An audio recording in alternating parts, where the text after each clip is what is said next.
The Oakland Athletics come into today 30-21. They will take on the 29-22 New York Mets with Yuri Perez on the hill.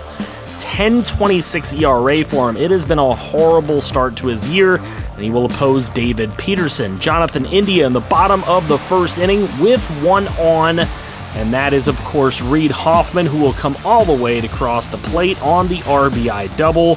Brings up Sherton Apostle. Apostle gets a real hold of one out to center field, and that gets over the wall for the two-run shot off of David Peterson. That's Apostle's fourth homer of the year, traveling 422 feet. Oscar Gonzalez with a runner on third in the bottom of the fourth. That one's caught for an out, but the sacrifice fly is good as Jason Givens scores the fourth run. And then it's Jason Givens later in the bottom of the sixth inning, roping one off of the right center field wall. That's an RBI double in itself. Tim Anderson, the former A, goes down swinging as King is able to close this thing down. It is a 5-0 win for the Athletics over the New York Mets.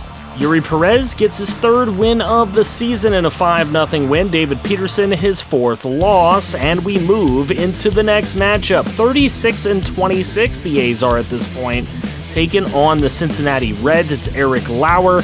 Last chance to try to remain with this team. Trade deadline is coming. He's already given up a solo shot. Sherton Apostle off of Nick Lodolo, and he gets a double that will bring home an RBI and tie this game at 1. Jason Givens in the bottom of the second. He's been having some good games. That is an out, but he does move the runner over. We end up with a 2-1 score in the bottom of the fifth, and Vladdy Jr. hits this one over the center fielder's head, and that will bring home not only one, but 2 runs on the RBI double. It's 4-1. Tyler Soderstrom takes this one into right field. That's a base hit to score an RBI as well, and Damon Stahl is called upon. Try to end this thing with a 4-run lead. Oscar Gonzalez ranges back, makes a catch, 2 gone in the ninth. Then Caden Grenier swinging and missing, and Damon Stahl does what he was brought in to do, give the Athletics another win. Eric Lauer and Nick Lodolo both go to 4-5, and the series was tied at that point 1-1.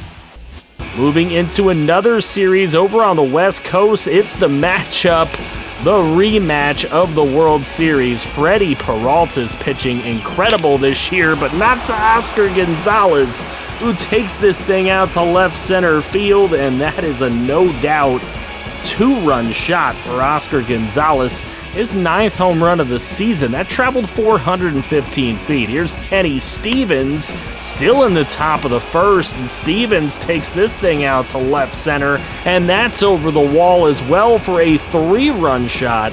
His 14th home run of the year.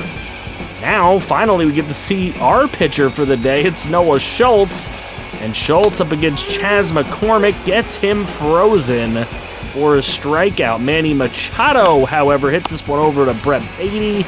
Beatty throws on to first to get the second out, but we concede a run there. And Tyler Glasnow, that's right, another starter called on to pitch. We know they have plenty of them. Vladdy had bases loaded with a chance to bring home any amount of runs, but he could not get it done. And there is Brett Beatty getting hit, and that will walk in Jason Givens, who scores yet again. It's 6-3. Jonathan India at the plate, dribbling one onto short. And there's an easy play to get out of a huge jam for Glasnow. Xander Bogaerts up against Dylan Tate, another guy in serious danger of being shipped off of this team. Dylan Tate just doesn't seem to play well for Oakland. 6-5, and Oscar Gonzalez hits this one high and deep and over the right field wall. Gonzalez now, in 2 straight games highlighted here, hits a homer. That's his 10th of the year. Here's Jason Givens, and he continues to be clutch and huge with his timely hitting. That will bring home another ribby, make it 9-5. Looking to enact revenge on these Padres, Xander Bogaerts, and that's the final out of the ballgame. 9-5, the Oakland Athletics roll into San Diego, get a win. Dylan Tate ends up with the win. Freddie Peralta with the loss. 12 hits to 10 in that one. Now it is time for the 2027 MLB Draft, boys and girls. The A's have a short list of starting pitchers they've scouted, but it's highly likely that none will be available at pick 29. Diamondbacks, Rockies, Tigers, Reds, and Orioles own the top 5 picks, so let's see what goes down in this draft. With the first pick in the 2027 MLB Draft, the Arizona Diamondbacks select shortstop Willie Knox, a solid-looking 21-year-old switch hitter. With the second pick in the 2027 MLB Draft, the Colorado Rockies select starting pitcher Claudio Manuel, who rose up many draft boards during the pre-draft process. With the third pick in the 2027 MLB Draft, the Detroit Tigers select starting pitcher Steven Delgado. The 18-year-old was the A's top target in this draft, but clearly many others had him rise up their board. Another starter that we watched, Jarrett Glynn, heads to the Cincinnati Reds at pick number 4, rising up their board as well as ours.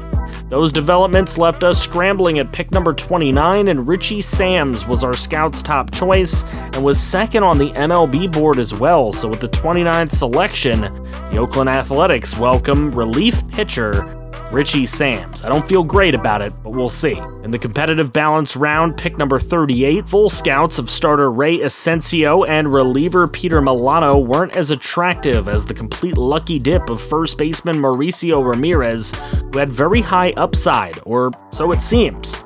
So he is the pick at number 38.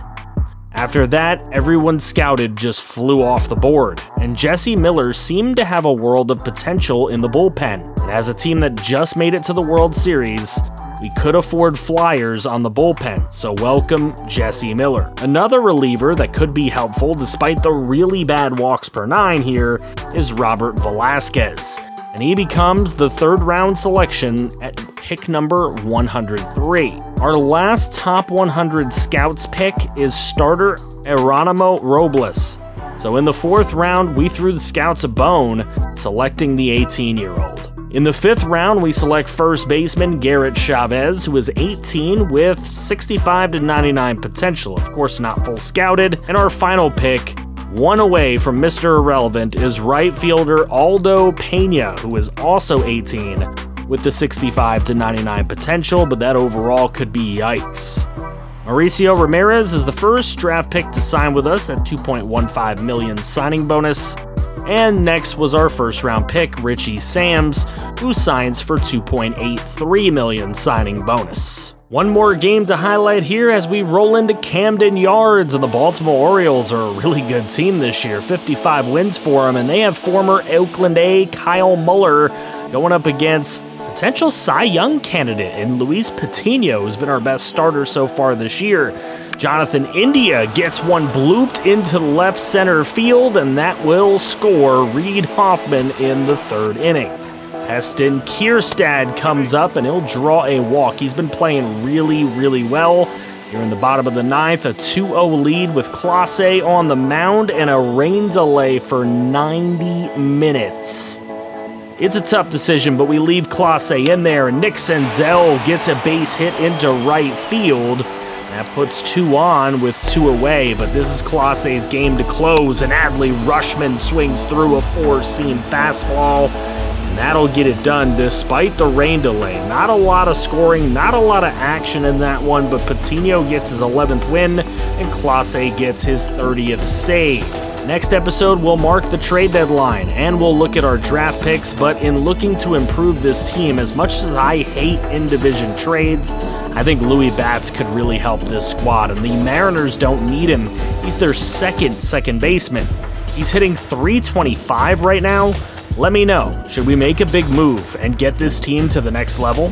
Thank you for all of your support on this series, and thank you channel members for going above and beyond in that support. In case no one has told you today, I love you, FG fam.